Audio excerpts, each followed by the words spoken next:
여러분 소문 산업이라고 들어보셨나요? 제가 설교 준비하면서 한번 만들어 본 이야기입니다. 흔히 마케팅 산업이라 불리는 산업군이 아닐까요? 예전에는 주로 뉴스 산업이 세상 소식을 만들고 전달하는 그런 기능을 다 감당했다면, 요즘은 개개인이 직접 SNS를 통해 자기를 소개하기도 하고, 또 사람들이 관심 있어 할 만한 여러 소식들을 전달하며 이 소문 산업의 주체가 되고 있습니다. 그리고 SNS 기업들은 이 사람들의 관심과 욕구가 어디에 있는지 그 단어들을 추산해서 분석하고, 또 개인 파워 블로그는 시장을 의도적으로 포장하기도 하고 만들어 소개하는 그런 일까지 직업적으로 전문적으로 하는 시대가 되어 있습니다. 일반인들은 그렇게 만들어진 이 소문들을 통해서 상품이든 업체이든 선입견을 가지고 평가하는 시대가 되어버린 그런 시대가 오늘 우리가 사는 이 시대가 아닐까요? 심지어 정치계에서도 여론 동향 산업의 영향은 절대적인 막강한 힘을 가지고 있습니다. 여야를 막론하고 댓글 조작 사건 등으로 정치적 파동을 일으킬 정도로 사람들은 소문과 또 군중 심리에 대단히 취약합니다. 현대 사회는 이런 군중 심리를 통해 소문을 만들기도 하고 소문에 의존하기도 합니다. 그런데 그 소문이 항상 긍정적이기만 할까요? 특별히 어떤 대상에 대해 부정적일 때, 혹은 내가 그런 부정적인 소문의 대상이 될 때 우리는 어떻게 해야 할까요? 오늘 우리가 읽은 이 본문의 말씀은 예루살렘에 도착한 바울의 여정을 소개하고 있습니다. 예루살렘 교회를 방문한 이 바울에게 들리는 이야기들은 그렇게 주님을 위해 수고하며 이방인들 가운데 복음 전하기 위해 애썼던 바울의 노고를 칭찬하고 알아주기는 고사하고, 여전히 바울에 대한 의심과 부정적인 소문이 교회 바깥뿐만 아니라 교회 안에도 난무하고 있었던 것을 듣게 됩니다. 예루살렘의 거리조차 아시아 지역에서 올라온 유대인들에 의해 바울에 대한 부정적인 소문들이 난무했었습니다. 오늘 본문에서 바울에 대한 부정적인 소문들은 본문 21절과 28절에서 확인할 수 있습니다. 21절 한번 볼까요? 내가 이방에 있는 모든 유대인들을 가르치되 모세를 배반하고 아들들에게 할례를 행하지 말고 또 관습을 지키지 말라 한다함을 그들이 들었도다. 28절은요, 외치되 이스라엘 사람들아 도우라. 이 사람은 각처에서 우리 백성과 율법과 이곳을 비방하여 모든 사람을 가르치는 자인데 또 헬라인을 데리고 성전에 들어가서 이 거룩한 곳을 더럽혔다 하니. 나중에 읽은 28절의 내용은 아시아에서 온 유대인들, 특별히 아마 에베소에서 바울이 오랫동안 머물렀고 그것을 오래 사역했었기 때문에 에베소에서 올라온 유대인들이 주축이 되어서 바울에 대해 이렇게 소동을 일으킨 게 아닌가 싶습니다. 그런데 아이러니하게도 이 중 21절 앞에 보았던 21절의 말씀은 사실 예루살렘에 믿지 않는 유대인들에게서 나온 이야기가 아니라 예루살렘 교회 안에 퍼진 이 바울에 대한 그런 악담, 안 좋은 소문들에 대한 이야기인 것입니다. 본문에 보면 그들이 들었도다 라고 하는데, 그들은 바로 유대인으로서 예수를 믿었지만 여전히 율법에 열심을 가진 그런 사람들을 가리키고 있는 것입니다. 바울은 이런 부정적인 소문들에 어떻게 반응했을까요? 오늘 우리가 살아가는 이 세상 속에서 때로 우리가 감당하기 어려운 그런 부정적인 소문을 듣게 된다면, 아니 우리 자신에 대한 소문을 듣게 된다면 어떻게 대처해야 할까요?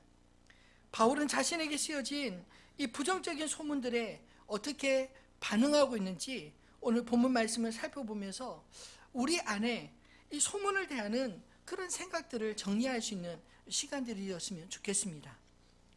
바울은 자신에 대한 이 부당한 소문에 대해서 첫 번째로 적극적인 설명으로 대응하고 있습니다.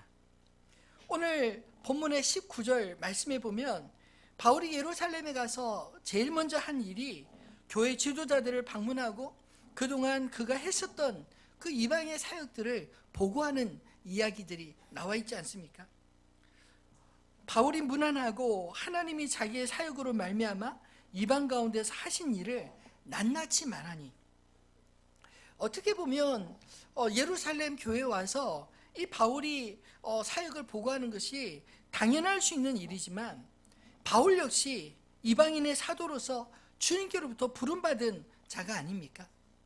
더군다나 본문 속에 보면 예루살렘 교회의 세 기둥 중 베드로와 요한의 이야기는 빠져 있습니다. 예수님의 동생이자 야고보서의 저자인 야고보가 예루살렘 교회의 실제적인 리더로 있었던 것을 알 수 있습니다. 바울은 예루살렘 밖에서는 예루살렘 교회 지도자들보다 훨씬 영향력 있는 지도자였음에도 불구하고 이 스스로 낮추어 이 예루살렘 교회 지도자들 앞에 자신이 그 보고자로서 낱낱이 그 사역들을 보고하는 이야기를 하고 있지 않나요? 더군다나 보고자인 바울 자신은 잘 보이지 않게 전하고 있습니다. 그 흔적이 하나님이 자기의 사역으로 말미암아 이방 가운데서 하신 일을 낱낱이 말하니, 사실 주체가 바울이 아니라 하나님께서 자신이 한 일을 통해서 이방에서 어떤 일을 행하셨는지 그렇게 전하고 있지 않습니까? 자기의 사역은 하나님이 행하신 것이지 자신의 의지와 능력으로 홀로 감당한 것이 아니다라는 말씀입니다. 바울의 보고를 들은 예루살렘 교회 지도자들 역시 바울을 칭찬하고 격려하기보다는 바울의 보고를 듣자마자 하나님께 영광을 돌렸다, 이렇게 말하고 있습니다. 어쩌면 바울 자신은 쏙 빠져버린, 소외당할 수 있는 그런 모습이 아닌가요? 바울이 이방인의 교회들에서 예루살렘 교회가 겪고 있는 기근을 위해 거둬온 구제비를 전달하면서도 그의 마음에는 영적인 우월감이 도무지 보여지지 않습니다.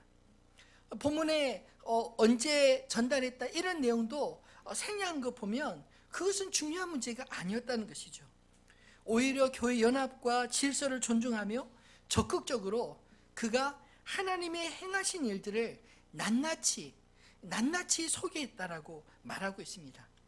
여기서 이 낱낱이라는 표현은 구체적으로 자세히 구구절절 이야기했다는 표현 아닌가요? 그것은 보고자로서 보고하는 대상을 향한 배려의 마음이 아니면 쉽지 않은 일이었을 것입니다. 아마도 바울은 어쩌면 자기 자신에 대한 예루살렘 교회 안의 성도들의 오해를 이미 어느 정도 알고 있었던 건 아닐까요? 그래서 바울이 적극적으로 자기가 해온 그 모든 일들을 설명했다라고 하는 것은 그런 오해들에 대해서 바울은 풀려고 하는 마음이 있었다라는 것입니다. 아니나 다를까 바울의 보고가 마치자마자 예루살렘 교회 장로들은 예루살렘 교회 내에 열심히 있는 유대인들이 바울에 대해서 가지고 있는 오해들을 하나하나 조목조목 설명하고 있습니다. 그것은 바울이 그토록 자세하게 그들에게 설명할 이유가 읽혀지는 대목이 아닌가요?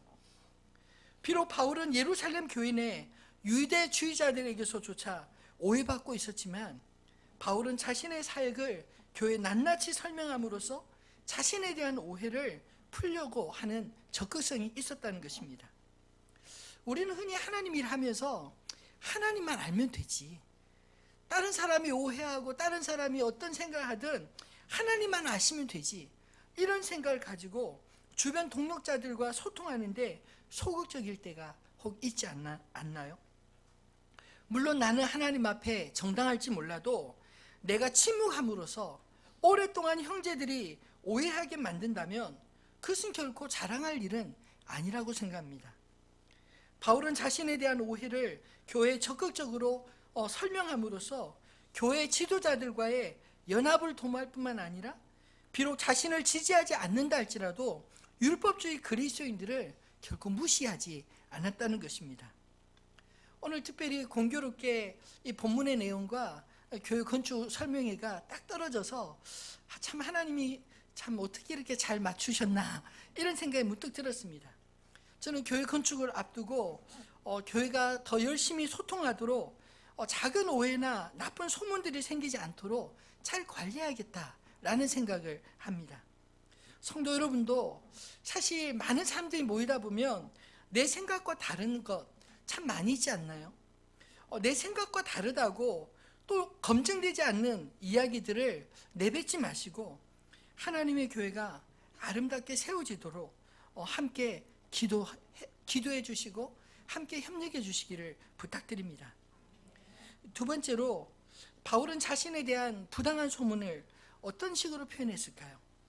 저는 바울은 자기의 있는 모습 그대로 예루살렘 교회뿐만 아니라 또 그 예루살렘 성전에 있는 그 모든 사람들에게 보였다고 믿습니다. 사실 바울이 자신에 대한 유대인의 감정들을 모르고 예루살렘에 그저 올라간 것일까요? 아닙니다. 이미 바울이 선교할 때마다 가는 도시마다 유대인들과 끊임없이 부딪히고 유대인들의 고발을 당해서 이 바울이 여러 고초를 겪은 일들이 수도 없이 많이 있지 않았나요? 그럼에도 불구하고 오순절에 각 나라의 유대인들이 다 예루살렘에 오면 만날 수 있는 그런 걸 모르고 일부러 오순절에 맞추어서 예루살렘에 올라왔겠습니까? 이미 예루살렘에 오는 길에 교회들마다 예언자들이 바울이 예루살렘에 올라가게 되면 고난을 받게 되고 이제 다시는 얼굴을 보지 못하리라, 이런 예언까지 하며 말리지 않았습니까? 그럼에도 불구하고 바울이 예루살렘으로 온 것은 그 자신에게 일어난 변화, 그가 열심히 있던 바리새인으로서 예수를 핍박하는 자였다가 어떻게 그가 예수의 복음을 전하는 전도자가 되었는지 자기 동조에게 생명을 걸고라도 전하고자 함이 그 목적이 아니었겠습니까?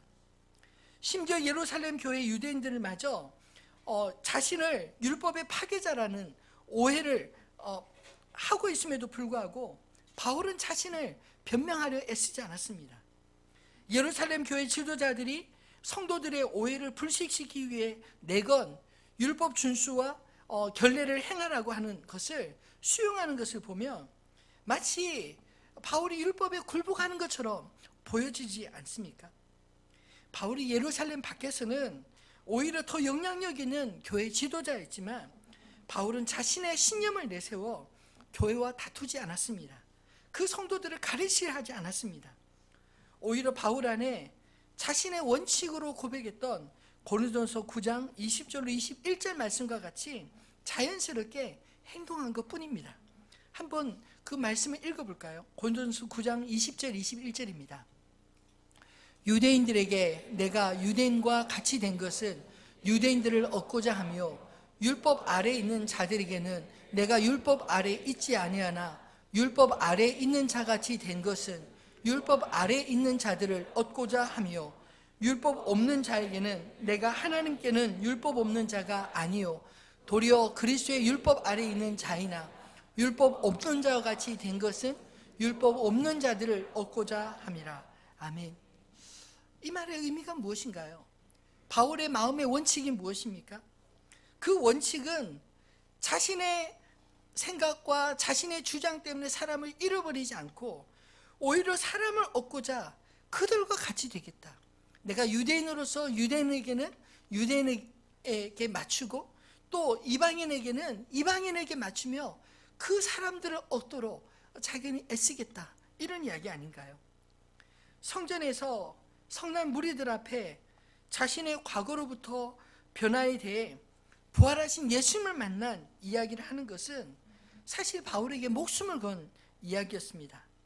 그러나 바울은 피하지 않았습니다.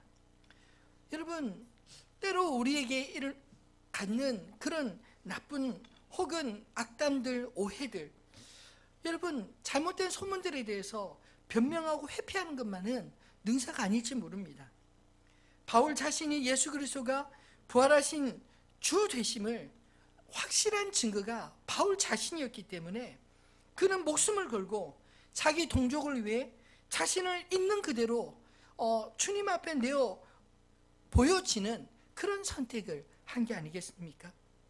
그래서 바울은 숨지 않고 잡힐 것을 알았지만 심지어 죽음까지도 각오하고 그들에게 나아갔던 것입니다. 사실 우리가 살다 보면 나 자신을 변호하고 지키려다가 오히려 내 안에 계신 주님은 자꾸만 숨기려는 그런 경향들이 있지 않나요? 때로 손해보고 불이익을 당한다 할지라도 내 안에 살아계신 주님을 증거할 수 있다면 그 선택 용기 내어 행하시기를 주님의 이름으로 부탁드립니다. 그것이 당장에는 불이익 같아도 오히려 그 일을 통해서 하나님이 어떤 분이신지, 또 하나님이 행하시는 일들이 어떤 일인지 확실히 불신 세계 가운데 보여지는 은혜가 있을 줄로 믿습니다. 말씀을 맺겠습니다. 여러분, 우리는 소문에 참 취약한 사람들입니다. 그러나 소문에 영향받고 위축되지 마시고 진리를 따라 사는 저와 여러분 되시기를 주님의 이름으로 축원합니다. 소문은 말 그대로 지나가는 말 아닌가요? 제가 소문에 대한 사전적인 의미를 찾아보니 이렇게 소개하고 있었습니다. 진실성 여부에 관계없이 사람들 사이에 퍼져 있는 사실이나 정보, 심리학적으로는 사람들의 공통 관심사에 관한 정보가 예를 들면 A라는 부인으로부터 옆집 B라는 부인에게, 또 B라는 부인에게서 어느 가게 직원의 C에게, 또 가게 직원 C에게서 그 친구 D에게 전달되는 것 같이 우발적이며 비조직적인 경로를 통해서 전달되는 연쇄적인 커뮤니케이션을 의미한다. 여러분, 그래서 소문에는요, 소문을 그 사실을 확인하거나 또 그 출처가 어디냐 밝혀내는 게 참 쉽지 않은 것입니다. 왜냐하면 이 사람 저 사람 이야기 나누면서 만들어진 이야기들 때문에 도대체 누가 먼저 시작한지도 모르는, 내가 그런 이야기 했어? 이렇게 생각하며 소문을 만드는 사람들이 의외로 참 많다는 것입니다. 때로 이런 소문들이 바울에게서처럼 한 사람을 파괴하는 그런 도구가 되기도 하지 않습니까? 근데 바울은 자신에 대한 그런 소문 때문에 흔들리지 않았습니다. 왜냐하면 바울 안에는 예수 그리스도가 계셨기 때문입니다. 오히려 바울이 그 환난 가운데 있을 때 사도행전 23장 11절 말씀에 보면, 그 뒤에 나오는 말씀에 보면 주님이 그를 친히 찾아오셔서 이렇게 말씀해 주셨습니다. 한번 같이 읽어보겠습니다. 그날 밤에 주께서 바울 곁에 서서 이르시되 담대하라, 내가 예루살렘에서 나의 일을 증거할 것 같이 로마에서도 증언하여야 하리라 하시니라. 아멘. 이 그날 밤은 오늘 이 사건이 일어나고 난 이후, 죽을 뻔한 고비를 겪고 난 이후 그날 밤을 이야기합니다. 여러분, 주님께서 이 바울이 예루살렘에 간 것 우연일까요? 아니지 않습니까? 오늘 이 말씀을 주신 것처럼 주님께서 이끄신 길이었습니다. 너가 예루살렘에서 나를 일을 증언한 것 같이 이제 로마에서도 증언하여야 하리라. 여러분, 바울은 그 소명을 쫓아 로마에까지 죄인의 몸으로 가게 된 것입니다. 저는 이 바울을 묵상하면서 참 주님이 인정하시는 종 바울은 행복한 사도였다라는 생각이 듭니다. 여러분, 하나님의 관점으로 볼 때 오늘 이 말씀이 어떤 느낌으로 드시나요? 사실 바울이 예루살렘에 올라갔는데 잠시 형제들에게 환대를 받았지만 그 이후에 그 예루살렘에 자신을 향하여 교회 아니며 바뀌며 온갖 오해와 억측과 소문들이 난무한 것, 잘못된 소문들이 난무한 것을 들었을 때 마음이 참 괴롭고 힘들지 않았을까요? 그냥 말씀을 묵상하면서 바울이 그 속에서 흔들리는 모습을 저는 찾아보지 못했습니다. 오히려 참으로 안타까운 것이 분명히 예수 그리스도의 십자가의 죽음과 부활을 통하여 구원을 경험한 그리스도인임에도 불구하고 여전히 그들이 유대인이라는 것 그 자체 때문에 율법에서 벗어나지 못하고 전통에서 벗어나지 못하고 오히려 진리 안에서 참된 자유함을 가로막고 있는 그 유대 그리스도인들의 모습이 오히려 참 안타까웠습니다. 혹시 우리 안에는 그런 것들이 없나요?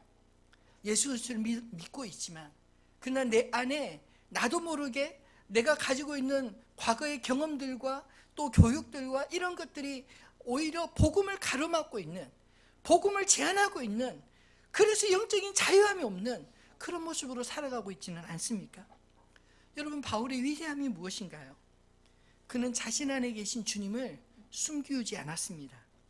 오히려 자신을 통해서 온전히 드러나도록 자신을 주님 앞에 내어드렸습니다. 마치 향유 옥합이 병 안에 있으면 아무런 냄새도 나지 않고 그냥 그 향유가 있구나라고 알 정도지만, 그 병이 깨트려졌을 때 온 방 안에 그 향기가 피어나는 것처럼, 사도 바울이 예루살렘에서 자신을 깨트린 것은 자기 안에 계신 그리스도를 자기만이 누릴 수 없기에, 자기만이 소유할 수 없기에 자신을 깨트려서라도 자기 동족이 회개하고 주께로 돌아오기를 그렇게 간절한 마음으로 바랬던 것이 아닐까요? 세상은 소문이 지배하는 것 같아도요, 여러분, 소문은 소문일 뿐입니다.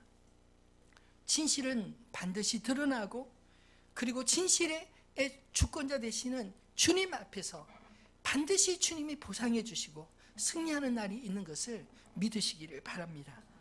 그러므로 이런저런 소문들에 우리 한 번뿐인 인생, 흔들리는 인생으로 살아가지 마시고, 오직 우리를 통해 주님이 드러나도록 사시는 하늘빛 우리 교회 모든 성도님들 되시기를 주님의 이름으로 축원합니다.